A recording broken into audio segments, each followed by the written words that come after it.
Moja kati ya tamthilia ambayo inafuatiliwa kwa ukaribu sana kutoka jijini Mwanza ni tamthilia ambayo inaenda kwa jina la Utopia. Moja kati ya tamthilia ambayo ni tamthilia kabambe sana.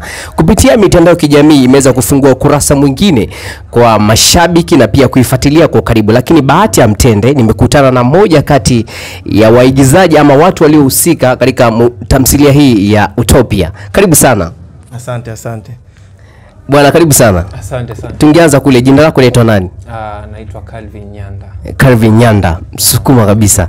Naona umevalia mavazi fulani hivi, tuambie anawakilisha nini haya mavazi? Haya mavazi ni ya kiasili.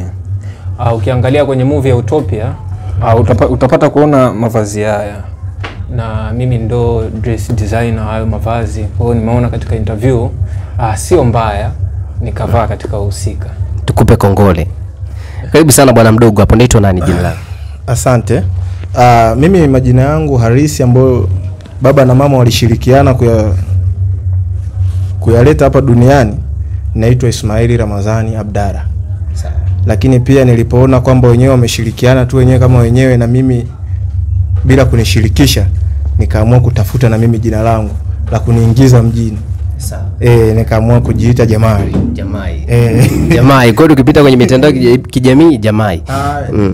Smile ndo jina natumia kwenye mitandao ya kijamii. Sawa. Mmepokeaje mashabiki waliopokea tamthilia hii ya Utopia? Kwenu nyie mwamko umeuonaje kwanza kwa mashabiki?